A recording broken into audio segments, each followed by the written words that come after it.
환영합니다. 기도해 주시고 또 함께 섬겨 주신 덕분에 저희 여름성경학교 유초등부 여름성경학교를 은혜 가운데 잘 마쳤습니다. 그래서 올해는 특별히 아이들이 기도회도 하고요. 그 다음에 캠프파이어도 하고 또 교회에서 취침도 했습니다. 그래서 애들이 떠들고 장난만 치다가요. 또 예배 시간이 되면 또 집중해서 잘 예배 드리고 또 기도회 시간이 되면 또 뜨겁게 기도하는 그런 시간을 가졌습니다. 또 새로운 친구들도 몇 친구 있었는데요. 이제 기도회가 끝나고는 이제 자신이 이제 크리스찬이 됐다면서 이제 부모님도 같이 믿었으면 좋겠다 그렇게 얘기한 친구들도 있고 또 교회 아직 등록 안 한 친구들도 이제 교회 계속 등록하겠다 이런 열매들도 있었습니다.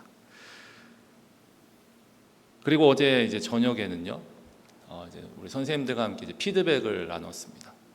저희 초등부 선생님들 그 성경학교 피드백은 그냥 다 얘기하시거든요. 그래가지고 제가 아주 마음을 단단히 먹고 우리 굉장히 또 힘들었던 부분이 있기 때문에 아주 각오를 하고 또 이제 참여를 했습니다. 선생님들이 이제 요새는 다 기술이 발달해서 이제 스마트워치를 다 타고 이렇게 하시더라고요. 그래서 한 선생님은 스마트워치를 이렇게 봤더니 하루에 35,000보를 이렇게 걸었다고 그러시더라고요. 그래서 너무 힘들었다고 막 그러시고요. 어떤 선생님들은 이제 잠까지 자니까 이제 아이들이 아프고 걱정돼서 이제 잠도 못 자서 아직도 피곤하다 막 이런 선생님도 계시고요. 또 이 밖에도 뭐 많은 이제 피드백을 주셨는데 쉽고 뭐 간단하고 뭐 그런 답변은 이제 단 한 사람도 없었습니다.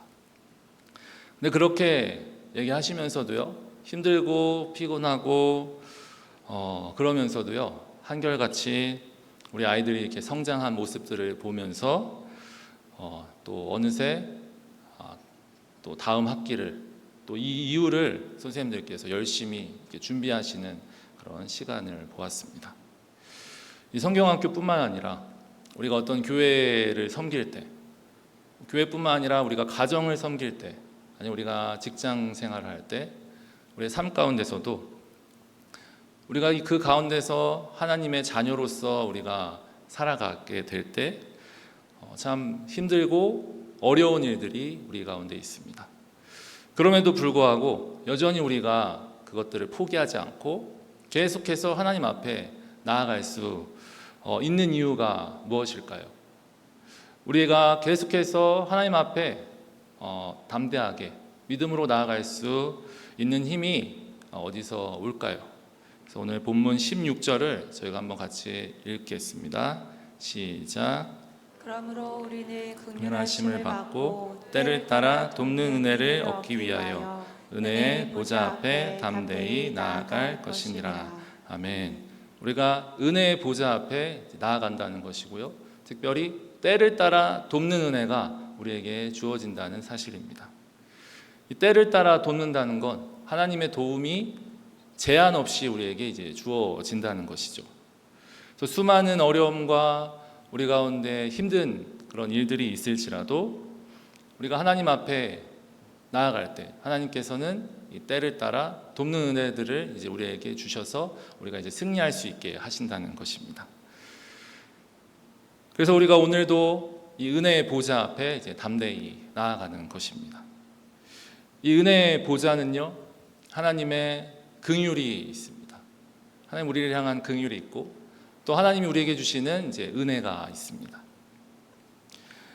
이 구약의 백성들 또 예수 그리스도를 믿지 않는 자들은 이 하나님의 보좌 앞에 감히 나아갈 수가 없었지만 우리는 이 예수 그리스도의 은혜를 인하여서 예수 그리스도의 공로로 인해서 우리가 누구든지 항상 언제나 하나님 앞에 이제 담대히 나아갈 수 이제 있게 된 것입니다. 그래서 우리가 이 주님 앞에 주저하지 않고 항상 은혜의 보좌 앞에 담대히 나아갈 수 있다는 사실은 우리 그리스도인들에게 굉장히 큰 복이 이제 되는 것이죠. 이것이 복이라는 것을 우리 어린이들도 잘 압니다. 이 아이들이 말씀 30분도 들으면 아주 그냥 베베 꼬이거든요. 10분이 넘어가면 베베 이제 몸이 꼬입니다. 그렇게 장난치고 떠들고 그런 아이들이 기도회가 이제 시작되고 기도회를 2시간 했는데요. 2시간 동안 어디 가지도 않고요. 열심히 이제 기도하고 하나님의 그 은혜, 하나님의 돕는 그 도우심을 구했습니다. 이 때를 따라 돕는 은혜를 얻는 것이 복이라는 것을, 이것은 나이에 많고 적음에 있지 않고 우리가 그 은혜 보좌를 얼마나 사모하는지, 주님이 주실 그 은혜를 얼마나 우리가 간절히 원하는지, 그것에 달려 있다는 것입니다. 그리고 우리가 은혜의 보좌 앞에 담대히 나아가지 못하는 이유는 무엇일까요? 우리가 하나님을 찬양하고 우리가 하나님을 입술로 고백하면서도 여전히 하나님의 도움 없이 나의 힘으로만, 또 나의 문제를 하나님의 도움 없이 다 해결할 수 있다는 그런 교만한 마음이 여전히 이제 우리 가운데 있다는 사실입니다.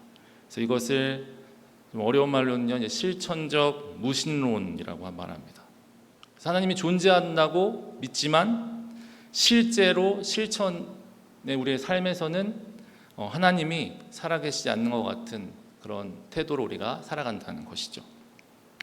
우리가 머리로는 다 인정하지만 우리의 삶에서 하나님을 의식하지 않고 기도하지 않고 순종하지 않는, 그래서 우리의 말과 우리의 살아가는 삶이 이제 분리된 것, 하나님이 없는 그런 삶처럼 살아가는 것.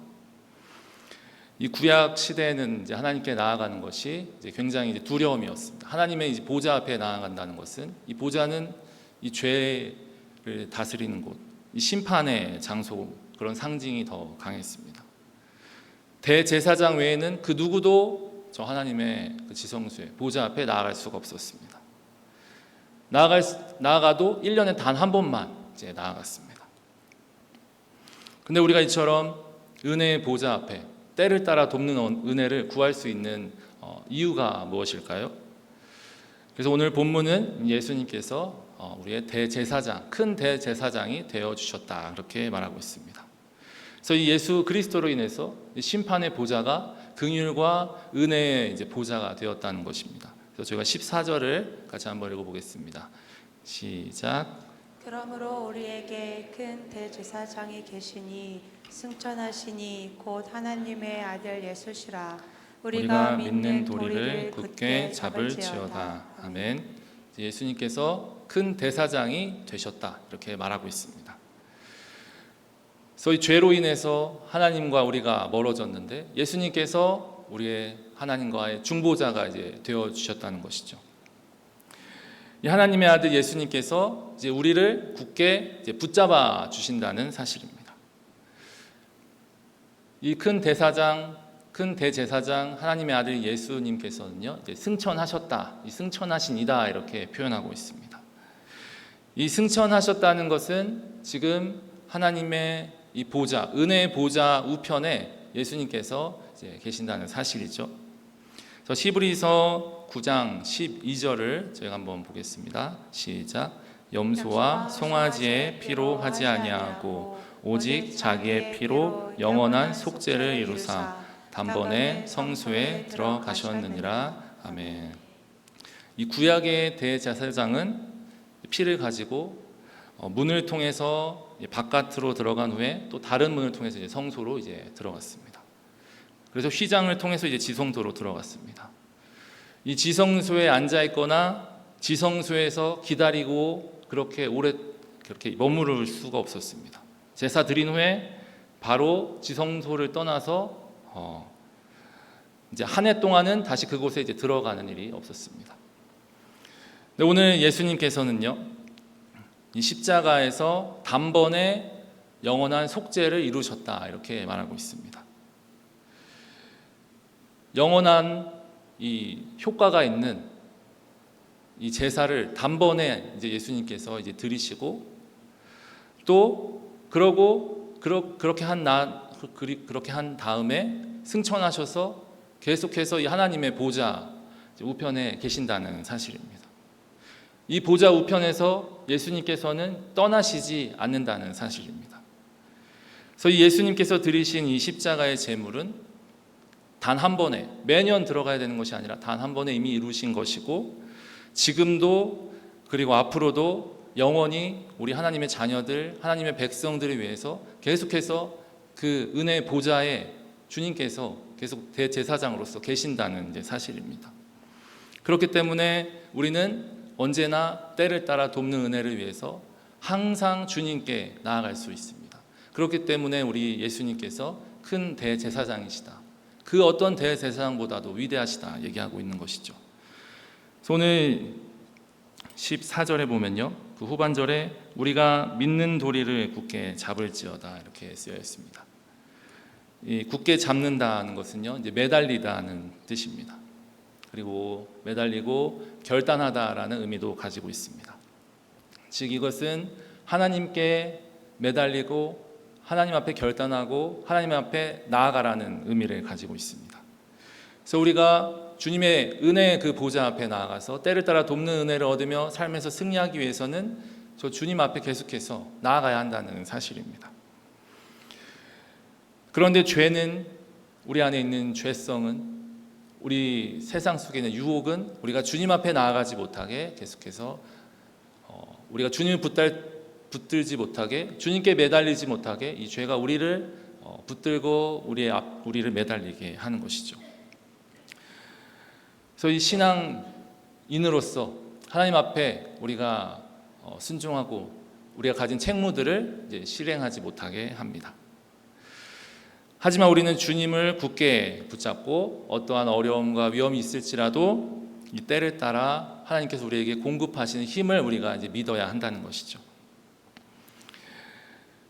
우리 아이들이요, 자기를 이뻐하는 이제 선생님을 아주 감쪽같이 합니다. 그래서 처음에 좀 있다가도요, 나 이뻐한다 싶으면 이제 선생님한테 막 매달리기 시작합니다. 다리에도 매달리고요, 등에도 매달리고요, 팔에도 매달립니다. 또 우리 아이들뿐만 아니라 이제 다음 주 원주민 선교 가는데요, 선교 가면 거기 아이들은 더 이제 심하죠. 더 매달립니다. 저도 이제 청년 시절에 이제 교사를 했었는데요, 아이들이 참 이제 많이 매달렸는데 저는 이제 버릇 없는 거를 저도 좋아하지 않아서요, 이제 화장실에 참 많이 이제 데려갔습니다. 네. 군대 갔다 오고 이제 결혼하고는 이제 그렇지 않습니다. 안심하셔도 됩니다, 어머님들. 네. 근데 어쨌든 우리가 이렇게 우리를 사랑하고 우리 이뻐하는 걸 알면 아이들조차도 매달립니다. 근데 우리도 하나님께서 우리에게 주시는 그 은혜를 알게 되면 이제 하나님 앞에 매달릴 수밖에 없게 되는 것입니다. 우리가 주님 앞에 매달리고 우리가 주님 앞에 그렇게 나아갈 때, 떼쓰고 할 때 주님은 우리를 어떻게 바라보실까요? 그래서 우리가 15절을 또 같이 한번 읽어보겠습니다. 시작. 우리에게 있는 대제사장은 우리의 연약함을 동정하지 못하시리가 아니요 모든 일에 우리와 똑같이 시험을 받으시니로되 죄는 없으시니라. 아멘. 주님께서 우리를 동정하지 못하시리가 아니다. 여기서 동정이라는 단어는 함께 고난을 받다, 경험을 하다, 그 어려움을 겪었다, 이런 의미가 있습니다. 그래서 우리의 연약함을 주님께서 이제 다 동정하신다 이렇게 얘기하고 있습니다. 그러면서 그렇게 동정하실 수 있는 이유를 이제 우리와 똑같이 시험을 받으셨다 이렇게 기록되어 있습니다. 이 예수님께서는 승천하시고 하늘의 보좌, 은혜의 보좌에 계십니다. 그 높은 곳에 계시지만 우리를 향해서 우리를 바라볼 때 차가운 눈빛으로 또 무정하게 동정함 없이 우리를 바라보시지 않는다는 것이죠. 그래서 이 같이 인간으로서 이 땅에 오셔서 그 모든 어려움을 경험하시고 시험도 다, 그리고 그 고생도 다 경험하신 주님께서는 우리를 다 이해하신다는 것입니다. 여기서 이 동정이라는 단어는요, 그냥 남의 형편이나 남의 어려움을 그냥 마음으로 그냥 이해하고 거기서 그 사람과 같은 어떤 감정과 느낌을 갖는다에서 멈추지 않고 나아가서 실제로 이 사람을 위해서 도움을 베푼다라는 의미를 가지고 있습니다. 그래서 저 동정이라는 단어를 이제 개역 이제 한글에서는 체휼이라고 이제 쓰여 있습니다. 그래서 이 체휼이라는 것은 굶주린 백성을 먹인다 해서 이제 슐미 쌀을 먹인다. 가난한 백성에게 쌀을 먹인다. 슐금 가난한 백성에게 돈을 준다. 슐문 마음이 가난한 자들을 직접 찾아간다. 그래서 이 체휼이라는 것은 몸소 이 긍휼한 마음을 가지고 돕는다는 의미를 이제 가지고 있습니다. 그래서 이 주님께서는 우리를 동정하시고 우리를 체휼하시는데 그냥 말만 그렇게 하는 것이 아니라 직접 우리를 이제 도우시는 분이시다라고 지금 이제 얘기하고 있습니다. 또 올해 이제 성경학교 때요, 이제 피드백을 하는데 아이들이 밥을 엄청 많이 먹었다고 이제 얘기를 했습니다. 그래서 이 체휼이죠, 체휼. 아이들이 밥 먹이려고 주방에서 오셔서 해 먹이고 아이들이 잘 먹고 그러니까 열심히 이 주방이 덥고 에어컨도 안 나오는데 열심히 이제 식사를 준비합니다. 또 월요일에는 이제 팅커타운이란 놀이동산에 갔는데요. 아이들이 돈이 이제 가격이 있으니까 빨리 놀아야 되는데 놀고는 와서 먹고 또 가서 채운 다음에 또 가서 또 놀고 또 배고프면 와서 또 먹고 이렇게 계속 그랬습니다. 우리가 이 아이들을 배불리기 위해서도 직접 우리가 체휼하면서 섬기는 그런 모습이 있습니다. 우리 주님께서도 마찬가지로 우리의 연약함을 체휼하시는 그런 주님이시라는 것입니다. 그래서 우리가 고통당할 때 함께 아파하시고 우리가 병들고 우리 가족이 아프고 우리 자녀들이 병들면 내 마음도 아프지만 우리 주님께서도 그 누구보다 마음 아파하신다는 것입니다. 이 세상은요 오히려 약하고 연약한 자들 조롱하기도 하고요, 아니면 그 약점을 쥐기도 합니다. 그 인정 없는 모습도 보입니다. 그래서 이 세상의 가장 잔인한 끝에는 지금 이 세상 곳곳에서 벌어지는 그런 전쟁과 같은 모습들이 이제 일어나는 것이죠. 근데 주님께서는 우리의 눈물, 우리의 아픔, 시련 다 동정하시고 또 우리를 돕는 그런 분이라는 것입니다.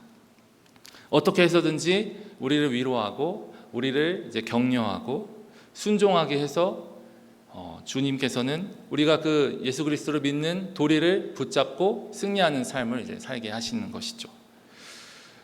그래서 우리가 주님의 보좌 앞에 이제 나아갈 수가 있다는 것입니다. 근데 주님 이렇게 우리와 같이 시험을 받으셨는데 맨 후반절에 보면 죄가 없으시다 이렇게 얘기하고 있습니다.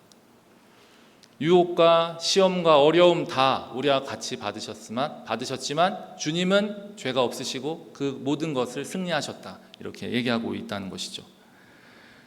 이 유혹에 넘어가고 그 시험을 당하고 그 시험에 다 이미 빠져 있는 그 우물 안에 들어 있는 사람이 같이 우물에 있는 사람을 도와줄 수가 없는 것입니다.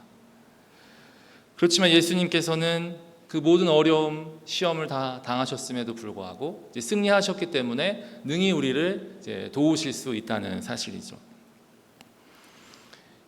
이 성경의 말씀을 저희가 보면 이 죄는 우리의 마음을 딱딱하게 하고 완고하게 한다고 쓰여 있습니다. 그래서 우리 지금 출애굽기 말씀에서 바로의 마음을 하나님께서 완고하게 하시고 수많은 그런 모습들을 저희가 볼 수가 있습니다.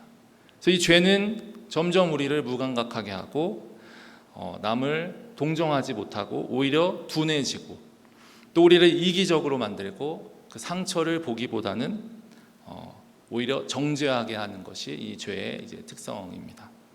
그렇기 때문에 죄인은 죄인을 도울 수가 없습니다. 죄인은 죄인에게 힘을 줄 수도 없습니다. 오직 죄에서 승리하신 예수 그리스도만이 우리를 도우실 수 있다는 사실입니다. 이 그래서 우리의 연약함이라는 것을 주님이 도우실 수 있다는 것인데요. 히브리서 5장 2절에도 이 연약함을 설명합니다. 제가 한번 같이 읽어보겠습니다. 시작. 그가 무식하고 미혹된 자를 능히 용납할 수 있는 것은 자기도 연약에 휩싸여 있음이라. 아멘. 주님께서는 무식하고 미혹된 자도 능히 용납하실 수 있는데 그것은 능히 용납할 수 있는 사실은 예수님께서 연약에 휩싸여 있으셨기 때문이라는 사실입니다. 이 약함으로, 인간의 연약함으로 주님께서 그 시험을 다 당하셨다는 것입니다. 이 대제사장이, 큰 대제사장께서 인간의 연약함을 다 휩싸이다라는 것은 옷을 입다라는 의미를 가지고 있는데요, 인간의 옷을 입으셨다는 사실입니다.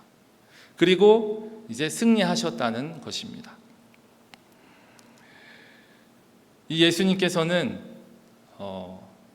좋은 사람들, 훌륭한 사람들만을 위해서 오신 게 아닙니다. 지금 저 말씀과 같이 무식하고 미혹된 자들도 용납하실 수 있습니다. 무식하고 미혹돼서 헤매다가 길을 잃다가 주님께 돌아가도 주님은 능히 용납하실 수가 있습니다.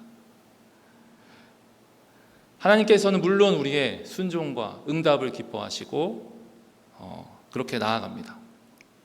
근데 우리의 응답이 무식할 때도 있고요, 우리가 하나님 앞에 미혹된 모습으로 나아갈 수도 있습니다.